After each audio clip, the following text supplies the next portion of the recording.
উনি বলেছে ঋণ করে হলো বই কেন। এটা হলো একটা বুকের দোকান যেখানে বুক ক্রয় করা যায়। দেখতেছেন কত মানুষ। আমি ইতিমধ্যে আছি ঢাকা গুলশানে, যে রাষ্ট্রপতি বিচারপতি শাহাবুদ্দিন আহমেদ তার পার্কে, যে এই পার্কে আসে আমি কিছু তথ্য আপনাদের দেব, যে তথ্যগুলা আপনারা শুনলে অবাক হয়ে যাবেন। মানুষ এই পার্কের মধ্যে আসা মানে আনন্দ উপভোগ করে, সরকারে এই সুযোগ সুবিধা দিয়েছে।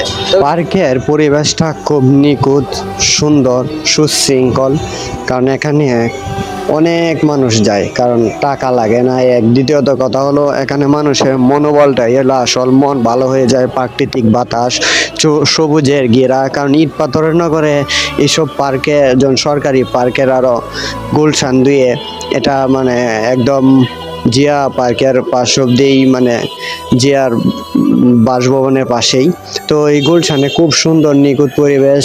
এখানে বুক শেলফ, নামাজ পড়ার এও আছে, মানে মনোরম পরিবেশ একদম। মানে ভালো লাগলো ঘুরে ফিরে, কারণ ঘুরলে ভ্রমণ করলে দেশ ভ্রমণ করা সুন্নত, তেমন ভ্রমণ করলে মনটা ভালো হয়ে যায়। হওয়ার জন্য এখানে গেছিলাম, খুব ফিল করলাম, ভালো লাগলো। কারণ বিষয়টা আমার কাছে মনোরম লাগলো, কারণ সময়ের দামের সাথে আমিও বইয়ের কবি বলেছে ঋণ করে হলো বই কিনো।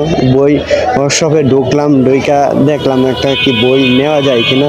এখানে দেখতেছেন বই। আমি প্রথমে চিন্তা করছিলাম অন্য কিছু, পরবর্তীতে আমি মানে জিজ্ঞেস করলাম না বই মানে বিক্রি ক্রয়ের জন্য।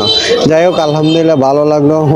অনেক কিছুই আছে, তবে অজানাকে জানার কৌতূহল সবারই থাকে, আমারও আছে, আপনাদেরও থাকবে। এটাই বেসিক্যালি মূল কথা। হলো আমার কথাবার্তায় ভুলভ্রান্তি হলে ক্ষমা দৃষ্টি। ভাই এবং ভাবিরা কেমন আছেন আপনারা? আপনাদের ভালো রাখার দায়িত্ব ছিল এই জন্টু ভাইয়ের স্লোগানটি বুকে দারুণ রেখে আল্লাহ আমার সঙ্গে লিয়ে আগ্রহীতে আছে। আসসালামু আলাইকুম।